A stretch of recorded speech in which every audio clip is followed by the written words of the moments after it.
ஆண்கள் மீனராசியாக இருக்கும் பொழுது திருமணத்திற்கு பிறகே வாழ்க்கையில் வளர்ச்சி என்பது வருகிறது. திருமணத்திற்கு பிறகுதான் வாழ்க்கையில் நல்ல முன்னேற்றங்கள். புதன் முதல் வீட்டில் இருந்தால் நீங்கள் எதையுமே சீக்கிரமாக புரிஞ்சிக்கக்கூடிய, அப்சர்வ் பண்ணக்கூடிய கேப்பபிலிட்டி உங்களுக்கு இருக்கும். முடிவெடுக்கிறதுலையும் கூட ஷார்ப்பான டிசிஷன் மேக்கிங் எபிலிட்டிஸ் எல்லாம் இருக்கும். கல்யாணத்துக்கு பிறகு பார்த்தீங்கன்னா வியாபாரம் செய்தாலோ தொழில் செய்தாலோ அபரிவிதமான முன்னேற்றங்கள். ஒரு பிரான்ச் வச்சுட்டு இருந்தவர் பல கிளைகள் தொடங்கக்கூடிய வாய்ப்புகள். பெரிய க்ரௌடில் அத்தனையும் பேரையும் ஈர்க்கக்கூடிய பேச்சாளர்களாக நீங்கள் இருப்பீங்க. வக்ரதுண்ட மகாகாய சூரியகோடி சமப்பிரபக அவிக்னம் குருமேதேவ சர்வகாரியேஷு சர்வதா. தென்னாட்டுடைய சிவனை போற்றி, என் நாட்டவர்க்கும் இறைவா போற்றி. அன்பர்களே நண்பர்களே, இந்த புத்தம் புதிய காணொலியில் உங்கள் அத்துணை பேரையும் வரவேற்பதில் மிக்க மகிழ்ச்சி கொள்கிறேன். இன்றைக்கு நம்ம பார்க்க போகிறது மிகவும் வித்தியாசமான தலைப்பு. ஒரு மனிதனுடைய வாழ்க்கையில் வாழ்க்கை துணை என்பது ரொம்ப முக்கியம். இந்த வாழ்க்கை துணை சரியாக அமையலைன்னா வாழ்க்கையே பறி போயிடுது. அப்போ உங்களுடைய வாழ்க்கை துணை யார்?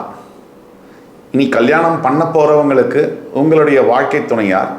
கல்யாணம் பண்ணி முடிஞ்சவங்களுக்கு எந்த அளவிற்கு நம் அறிவையும் புத்திசாலித்தனத்தையும் பயன்படுத்தி நம்முடைய வாழ்க்கையை ஓரளவுக்கு மேனேஜ் பண்ணக்கூடிய அளவில் எடுத்து செல்ல முடியும்? இப்போ மீனராசிக்கு வாழ்க்கை துணையை தேர்ந்தெடுக்கக்கூடியது யார்? புதன் தான், 7ஆம் அதிபதி. அதே மாதிரி புத்திசாலித்தனத்தை தேர்ந்தெடுக்கக்கூடிய கிரகம் யார்? அதுவும் புதன் தான். எல்லோருக்குமே புத்தியை தரக்கூடியது புதன், வாழ்க்கை துணையை தரக்கூடியது 7ஆம் இடம். அந்த விதத்தில் ஒரு மனிதன் சரியான வாழ்க்கை துணையை தேர்ந்தெடுக்கணும், அல்லது தனக்கு அமைஞ்ச வாழ்க்கை துணையோட எப்படி புத்திசாலித்தனமாக வாழ்க்கையை நடத்தணும் அப்படிங்கிறத நிர்ணயிக்கணும். இது ரெண்டுமே தவறி போனால் வாழ்க்கை பிரயோஜனம் இல்லாமல் நரகமாக மாறுது. அப்போது மீனராசி என்பவர்களுக்கு வாழ்க்கை துணை எப்படி அமையும், அல்லது புத்திகாரகனான புதன் எப்படி இருக்க வேண்டும், எப்படி இருந்தால் உங்களுடைய பிறப்பு ஜாதகத்தில் அந்த வாழ்க்கை துணையை வாழ்க்கையை வெல்ல முடியும், அதை பற்றி விரிவாக பேசலாம் வாங்க. இந்த வாழ்க்கை துணையும் புத்தியும் மட்டும்தான் நம்ம எல்லோருடைய வாழ்க்கையில் நம்மளுடைய விதியையும் நம்மளுடைய வாழ்க்கை போக்கையும் நிர்ணயிக்கின்றன. அந்த விதத்தில் தான் இந்த புதனுடைய சக்தி என்ன அப்படிங்கிறது நமக்கு புரியுது.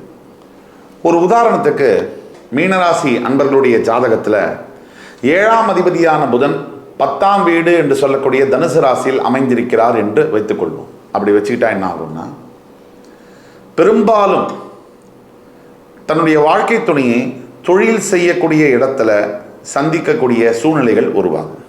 அல்லது ஒரே தொழிலில் சார்ந்தவராக, இப்போ நீங்கள் செய்யக்கூடிய ப்ரொஃபஷனோ தொழிலையோ அவங்களுமே இருக்கக்கூடிய ஒரு வாய்ப்புகள் அமையும். அது மட்டும் இல்லாமல் இந்த ஒரே தொழில் இருக்கிறதுனால ஒரு அட்வான்டேஜ் என்ன அப்படின்னு பார்த்தோம்னா, ஒருத்தருக்கு ஒருத்தர் புரிஞ்சு கொள்ளக்கூடிய விஷயங்கள் நிறையா இருக்கும். இப்போ டாக்டர் ப்ரொஃபஷனில் இருக்கக்கூடியவங்க, டாக்டர் ஒரு மனைவியவே கல்யாணம் பண்ணிக்கிட்டாங்கன்னா, ஒரு 2 பேருமே டாக்டராக இருக்கும் போது ஒருத்தருடைய சிரமங்கள் இன்னொருத்தருக்கு புரியும். வெவ்வேறு தொழில்கள் இருக்கும் போது என்னதான் பேசினாலும் அந்த தொழில்களில் உள்ள சங்கடங்கள் புரிவதில்லை. அந்த அடிப்படையில் சந்திப்பு என்பது ஒரே ஒரு வேலை செய்யக்கூடிய இடத்துலையோ, ஒரே ஒரு தொழில் செய்யக்கூடிய நிறுவனங்களையோ, வியாபாரம் செய்யக்கூடிய இடத்துலையோ பார்க்கக்கூடிய நிலைமைகள் உருவாகும். இது உங்கள் பிறப்பு ஜாதகத்தில் மீனராசிக்காரர்களுக்கு 7ஆம் அதிபதியான புதன் 10ஆம் இடம் என்று சொல்லக்கூடிய தனுசு ராசியில் இருக்கும்போது உங்களுடைய வாழ்க்கை துணை வேலை செய்கிற இடத்துல, தொழில் செய்கிற இடத்துல அமையக்கூடிய, சந்திக்கக்கூடிய வாய்ப்புகள் இருக்குது. பொதுவாக இந்த 2 பேருடைய பொருளாதார நிலை, 7ஆம் அதிபதி 10ஆம் வீட்டில் இருந்தால் ரொம்ப நல்லதுன்னு சொல்லுவாங்க. இந்த தொழில் அமையக்கூடிய வாய்ப்பு நல்லா இருக்கும் போது பொருளாதார நிலையும் உங்களை விட, அதாவது கணவனை விட மனைவி, கணவனை விட வசதி படைத்த ஒரு நிலையிலேருந்து வருவாங்க. நல்ல வீடு, நல்ல வாசல் வசதிகள், நல்ல ஒரு குடும்ப நிலை, நல்ல ஒரு பண வசதி, இதிலிருந்து வரக்கூடிய வாய்ப்புகள் மிக மிக அதிகம். இன்னொரு முக்கியமான விஷயம், ஆண்கள் மீனராசியாக இருக்கும் பொழுது திருமணத்திற்கு பிறகே வாழ்க்கையில் வளர்ச்சி என்பது வருகிறது. திருமணத்திற்கு பிறகுதான் வாழ்க்கையில் நல்ல முன்னேற்றங்கள். பல பேர் இந்த வீடியோவை பார்த்துட்டு, சார் கல்யாணத்துக்கு அப்புறம் தான் சார் நான் நொந்து போயிட்டேன் அப்படின்னு பேசக்கூடிய வாய்ப்புகள் இருக்குது.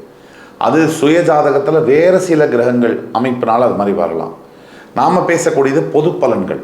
பொதுவாக மீனராசி அன்பர்கள் தன்னுடைய வாழ்க்கை துணையை, அதாவது தன்னுடைய வாழ்க்கை திருமணத்திற்கு பிறகு வாழ்க்கை துணை கிடைச்ச பிறகு நல்ல ஒரு நிலையை அடைகிறாங்க. எஸ்பெஷலி கணவன்மார்கள் நல்ல வசதி வாய்ப்புகள், பண வசதி, ஸ்டாண்டர்ட் ஆஃப் லிவிங் என்று சொல்லக்கூடிய பொருளாதார நிலை என்பது உயரக்கூடிய நிலையில் இருக்காங்க அப்படிங்கிறது தான் உண்மை.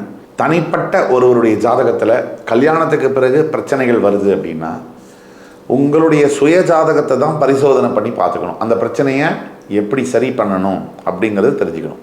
அதுக்கு கீழே கொடுக்கப்பட்டுள்ள வாட்ஸ்அப் நம்பரில் எங்களை தொடர்பு கொண்டு பேசும்போது உங்களுடைய பிறப்பு ஜாதகத்தை பார்த்து துல்லியமாக உங்களுக்கான எதிர்கால பலன்களை கணித்து தர முடியும். இந்த மாதிரி நபர்கள் மனைவி 7ஆம் அதிபதி 10ஆம் வீட்டில் இருக்கும்போது வரக்கூடிய வாழ்க்கை துணை, கணவனுக்கு அமையக்கூடிய மனைவிகள், மீனராசி அன்பர்களுக்கு கல்யாணத்துக்கு பிறகு பார்த்தீங்கன்னா வியாபாரம் செய்தாலோ தொழில் செய்தாலோ அபரிவிதமான முன்னேற்றங்கள். ஒரு பிரான்ச் வச்சுட்டு இருந்தவர் பல கிளைகள் தொடங்கக்கூடிய வாய்ப்புகள். 1 லட்சம் சம்பாதிச்சுட்டு இருந்தவர் 10 லட்சம் சம்பாதிச்சா எவ்வளவு பெரிய முன்னேற்றமோ அந்த அளவிற்கான முன்னேற்றங்களை மீனராசி என்பவர்களுக்கு பிறப்பு ஜாதகத்தில் 7ஆம் அதிபதியான புதன் 10ஆம் வீட்டில் இருந்து திருமணம் நடக்கும்போது பெரும்பாலான சமயங்களில் நடக்கிறது. 2வது விஷயம், ஒருவருக்கு கூர்மையான புத்தி திறன் எப்படி அமைகிறது அப்படிங்கிறத பற்றி பார்த்தோம்னா அதற்கு காரண கர்த்தாவாக இருப்பது புதன் கிரகம். அந்த புதன் உங்கள் ஜாதகத்தில் எந்த இடத்தில் இருந்தால் உங்களுக்கு எம்மாதிரியான பலன்கள் உண்டு அப்படிங்கிறத பற்றி பார்த்தோம்னா பிறப்பு ஜாதகத்தில் நிறைய விஷயங்களை பற்றி பேசலாம். எந்த இடத்துல புதன் உங்கள் ஜாதகத்தில் இருந்தால் நீங்கள் மேதையாக இருப்பீர்கள், ஒரு புத்திசாலித்தனமான வேலைகளை செய்வீர்கள், புத்திசாலித்தனமான முடிவுகளை எடுப்பீர்கள், முக்கியமாக நிதானமான முடிவுகளை எடுக்க முடியும். ஒரு உதாரணத்திற்கு புதன் முதல் வீட்டில் இருந்தால் நீங்கள் எதையுமே சீக்கிரமாக புரிஞ்சிக்கக்கூடிய, அப்சர்வ் பண்ணக்கூடிய கேப்பபிலிட்டி உங்களுக்கு இருக்கும். முடிவெடுக்கிறதுலையும் கூட ஷார்ப்பான டிசிஷன் மேக்கிங் எபிலிட்டிஸ் எல்லாம் இருக்கும். இது புதன் லக்னத்தில் முதல் வீட்டில் இருந்தால் இந்த மாதிரியான அமைப்புகள் உங்களுக்கு வரும். அதே மாதிரி உங்கள் ஜாதகத்தில் புதன் மிதுனத்திலேயோ கண்ணிலேயோ இருந்தால் இயற்கையிலேயே அனலிட்டிக்கல் பிரெயின் அப்படிங்கிறது இருக்கும். பகுத்தறிவோட எந்த ஒரு விஷயத்தையும் நுண்ணறிவோட ஆராய்ந்து பார்த்து முடிவெடுக்கக்கூடிய தன்மைகள் அமையும். இந்த மாதிரி பீப்புள் தான் பெரிய சிஏ சார்ட்டர்ட் அக்கௌண்ட்ஸ் ஆகவும், இல்லை பேங்க்கில் பெரிய ஆஃபீஸர்ஸ் ஆகவும், இ-காமர்ஸ் பிஸ்னஸில் பெரிய கொடிகட்டி பரப்புறவர்களாகவும் இருக்காங்க.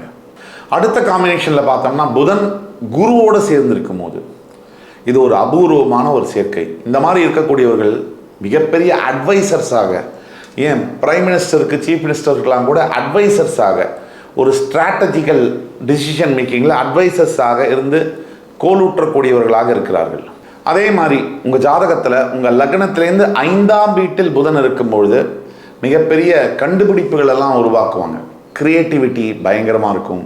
அதே மாதிரி மிகப்பெரிய ஒரு சயின்ஸில் அட்வான்ஸ்டாக படிக்கக்கூடிய தன்மைகள்லாம் இருக்கும். மிகப்பெரிய ரைட்டர்ஸாக, ஆர்டிஸ்டாக வரக்கூடியவர்கள்லாம் லக்னத்திலேருந்து 5th ஹவுஸில் புதன் இருந்தால் இந்த மாதிரி அமைப்புகளை உடையவர்களாக பார்க்க முடியுது. அதே மாதிரி உங்களோட மீனராசிக்கு 10ஆம் வீட்டில் புதன் இருந்தால் நீங்கள் மிகப்பெரிய பப்ளிக் ஸ்பீக்கிங் எபிலிட்டி உடையவர்களாக இருப்பீர்கள். பெரிய க்ரௌடில் அத்தனையும் பேரையும் ஈர்க்கக்கூடிய பேச்சாளர்களாக நீங்கள் இருப்பீங்க.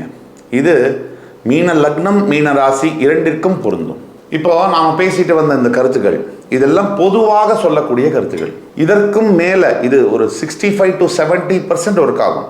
இந்த 30% உங்களுடைய பர்த் சார்ட்டில் இருக்கக்கூடிய யூனிக்கான விஷயங்கள்லாம் இருக்குது. அந்த யூனிக்கான விஷயங்களை பொறுத்து உங்களுடைய வாழ்க்கையில், தனிப்பட்ட வாழ்க்கையில் உங்களுக்கான வாழ்க்கை துணை சரியாக அமையலைன்னாலோ, இல்லை நீங்கள் ஒரு தீர்க்கமான முடிவுகளை எடுக்க முடியலைனாலோ அப்போ தான் உங்களுக்கு அஸ்ட்ராலாஜிக்கல் கன்சல்டேஷன் என்பது தேவைப்படுகிறது.